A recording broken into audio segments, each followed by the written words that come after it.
अध्यक्ष जी, आपने मुझे महामहिम के अभिभाषण पर बात रखने का मौका दिया, मैं आपका धन्यवाद करती हूँ।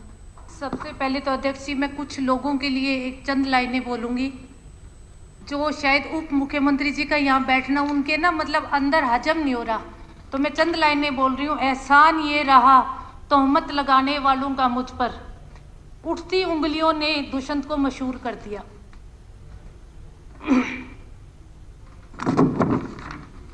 अध्यक्ष जी, अभिभाषण जो है वो 75 वर्ष की जश्न 75वें वर्ष को हम आज़ादी के रूप में अमृत महोत्सव के रूप में मना रहे हैं। और जो अभिभाषण होता है महामहिपाल जी का, वो पूरे साल का एक सरकार का दर्पण होता है। जहां आज़ादी की पहली लड़ाई का समेत शहीद स्मारक अंबाला में बनाया जा रहा है, वहीं गुरु श्री तेग बहादुर जी के 400वें प्रकाश पर्व पर प्रतिवर्ष 26 दिसंबर को वीर बाल दिवस के रूप में मनाने का सरकार ने लक्ष्य लिया है, निर्णय किया है। महोदय, सुशासन के बारे में अभिभाषण में बहुत सी बातें की गई हैं। लाल डोरा युक्त करके एक ये विशेष लाभकारी योजना जो है वो सरकार ने दी है। मेरा पानी मेरी विरासत भी एक बहुत अच्छा कदम है। मैं कहना चाहूँगी कि जहाँ हमारी सरकार अभिभाषण में भी तुलसीदास जी का एक दोहा दिया और मैं भी एक तुलसीदास जी का दोहा बोलूँगी। मुखिया मुख सोच आइए, मुखिया मुख सोच आइए, खान पान कहूँ एक, पालन पोषण सकल संग, तुलसी सहित विवेक। अर्थात जैसे एक मुख से भोजन किया जाता है, परंतु वह शरीर के सभी अंगों को समान व आवश्यकता के अनुसार भोजन को वितरित करता है, इसी तरह हमारी सरकार व प्रदेश के मुखिया ने पूरे प्रदेश की जनता व क्षेत्र का समान रूप से विकास करने में प्रयत्नशील है। इसी तरह से हमें सदन व सदन की समितियों व अन्य योजनाओं के माध्यम से जनता की कठिनाइयों को दूर करने के लिए और भी प्रयत्नशील रहना पड़ेगा।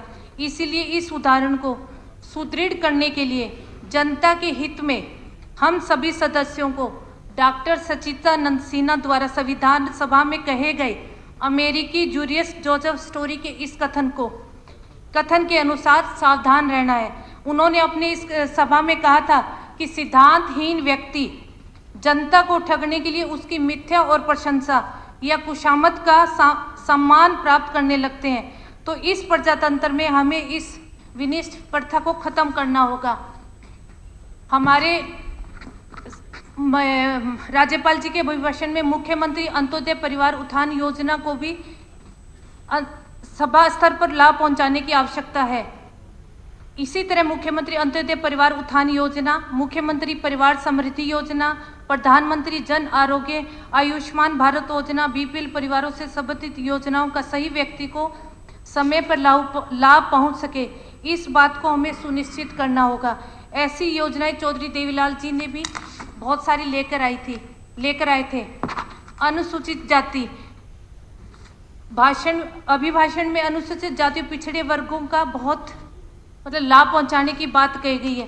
पर अध्यक्ष जी, मैं आपसे एक बात करूंगी कि मेरी कॉन्स्टिट्यूएंसी में एक ऐसा केस है कि नायक जाति बारडा हल्के में बहुत ज़्यादा है। इस जाति में जो लड़के का फादर है वो तो एससी जाति में है, उनका बेटा और बेटी दोनों को बीसी जाति में कर रखा है। तो मेरे वहाँ नायक, हेड़ी, अहेरिया, थोरी, थोरिया, हरी सभी वर्ग एक ही वर्ग समाज और भाईचारे का प्रतीक है, परंतु इनमें से गौरव व एकता का प्रतीक नायक शब्द को मैं आपसे सदन के मार्फत और मांग करती हूँ और गुजारिश करती हूँ कि जो नायक जाति है उसको आप ऐसी कैटेगरी में डालने का काम करें, क्योंकि अभिभाषण में जाति, अनुसूचित जाति के लिए बहुत कुछ कहा गया है। मैं कृषि के लिए बोलूँगी कि कृषि किसान कल्याण हम सबका प्रथम दायित्व है। पर अभी पिछली 25 तारीख को अध्यक्ष जी मेरे बारडा हल्के में बहुत भयंकर ओलावृष्टि हुई है। वहाँ पर सरसों की फसल और गेहूं की जो फसल है वो बिल्कुल बर्बाद हो चुकी है। तो मैं आपसे मांग करती हूँ, क्योंकि वहाँ मूली जो है वो भी एक फसल के रूप में ही लोग, बालू मिट्टी का सारा है, ग्राउंड वाटर है, पानी का कोई साधन नहीं है। तो मैं कहूँगी कि आप सरसों गेहूं के साथ साथ मूली के भी स्पेशल गिरदावरी करवाकर उनको मुआवजा देने का काम करें। और एक स्कीम आई है अमृत 2, तो उसके लिए मैं कहूँगी कि जैसे गुरुग्राम और फरीदाबाद की तर्ज पर आप दादरी ज़िले को भी अमृत 2 में शामिल करो, क्योंकि अमृत 2 जो है वो जहाँ सेम का पानी हो, जहाँ सीवरेज की व्यवस्था मतलब प्रॉब्लम बहुत ज़्यादा है, क्योंकि पूरा दादरी जिला जो है वो सेम से ग्रसित आधे से ज़्यादा, और वहाँ सीवरेज प्रणाली की बहुत बुरी व्यवस्था है। तो मैं कहूँगी कि शहरों के साथ साथ जैसे अगर दादरी शहर को भी जोड़ो तो आप जिले के अंदर जो गांव है, मेरी कॉन्स्टिट्यूएंसी है बारडा, उसको भी आप अमृत 2 में जोड़ने का काम करें। शिक्षा और रोजगार के लिए मैं कहूँगी कि शिक्षा के लिए सरकार ने बहुत अच्छे कदम उठाए हैं, चाहे वो बेटियों को शिक्षित करने की बात हो, चाहे सुपर 100 बच्चों को चूज करने की बात हो, अच्छी कोचिंग देने की बात हो। पर मैं मेरी कॉन्स्टिट्यूएंसी में अभी भी झोझुकला महिला महाविद्यालय में गई थी, तो वहाँ की लड़कियाँ जो हैं उनकी एक डिमांड है स्पीकर सर कि एनसीसी विंग की स्थापना महिला महाविद्यालय में की जाए। दूसरा सर, उनके साइंस फैकल्टी की जो सीट्स है वो आप गवर्नमेंट एडेड सीटों में कन्वर्ट करके उन लड़कियों को ये सुविधा दो, क्योंकि साइंस फैकल्टी की सीट्स का जो फीस है वो किसानों के सारे जो लड़कियां वो महिला महाविद्यालय में पढ़ती हैं वो उन फीस को नहीं उठा पाती। तो मेरी हाथ जोड़ के आपसे गुजारिश और एक ये मांग है कि सेल्फ फाइनेंस की सीटों को गवर्नमेंट एडेड सीटों में कन्वर्ट किया जाए। दूसरा मैं आपसे ये कहूँगी कि माईकला गांव और एक है माई खुर्द गांव, इन दोनों में 10वीं तक का स्कूल है। दोनों गांव की पॉपुलेशन है बहुत ज़्यादा। तो मैं आपसे मांग करती हूँ और आप सदन में ये बात रखना चाहती हूँ कि माईकला और माई खुर्द में इसको कोएड एजुकेशन करके इसको +2 तक इस स्कूल को किया जाए, क्योंकि आगे 20-20 किलोमीटर तक कहीं भी आसपास कोई ऐसा स्कूल नहीं है कि बसों में बच्चे जाके पढ़ने के लिए जाए। और तीसरा मैं ये कहूँगी कि जेबीटी अध्यापक जिनका स्थायी निवास और पता जिला दादरी और भिवानी है, परंतु दोनों जिलों के काफ़ी जेबीटी अध्यापकों को स्थायी पते के अनुसार जिले में नियुक्ति नहीं मिल रही।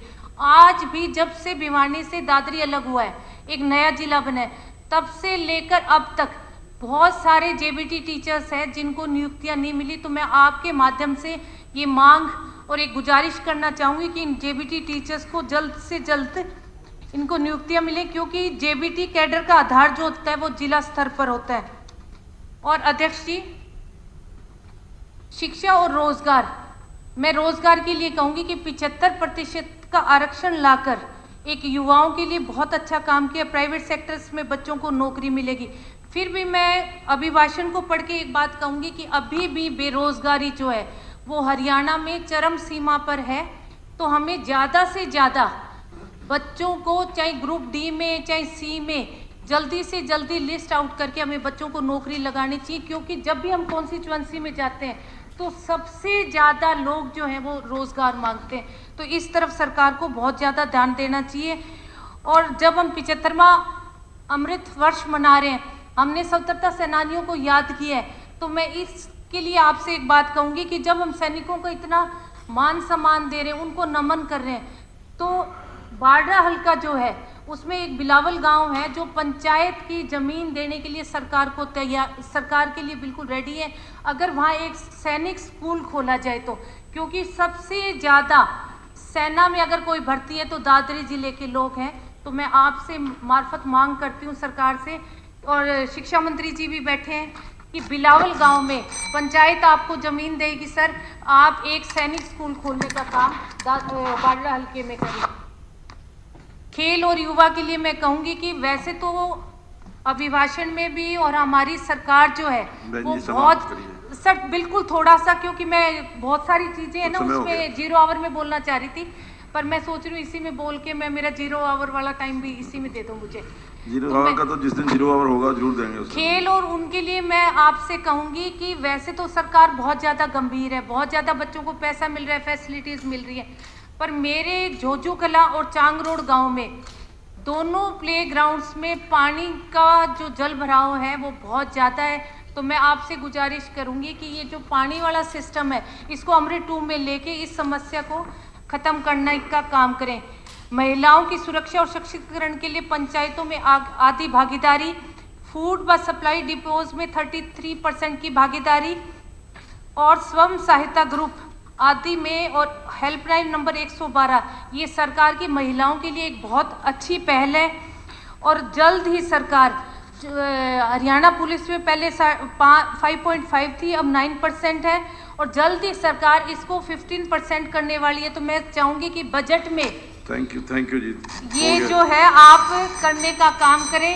और जन स्वास्थ्य और स्वास्थ्य विभाग, सर मैं कहूंगी कि पानी जो है, दोनों को इकट्ठा ही करके बोल रही हूँ कि जन स्वास्थ्य जो है और स्वास्थ्य दोनों ही मनुष्य के लिए बहुत ज़्यादा और प्रदेश के लिए स्वास्थ्य का होना बहुत अच्छा है। तो मेरे बारडा हल्के में जो है वो ग्राउंड वाटर है, वाटर बहुत ज़्यादा हार्ड है। लोगों को कैंसर जैसी हड्डियों का रोग और दांतों का रोग बहुत भयंकर फैलता जा रहा है। तो मेरी आपसे मांग है और गुजारिश है कि हमारे यहाँ पीने का पानी जो है वो मुहैया कराए। बदवाना माइनर है जो पहले सर 7 दिन में एक बार आती थी, अब वो बदवाना माइनर 15 दिन में एक बार आती है। तो मेरी आपसे गुजारिश है कि आप इसको 15 दिन की बजाय 7 दिन में करें। आप एक बारी कभी भी अगर आपकी विजिट बने तो आप जाकर देखो कि पानी के लिए कैसे लोग त्राही त्राही करें। आपने मुझे बोलने का मौका दिया, आपका बहुत बहुत धन्यवाद।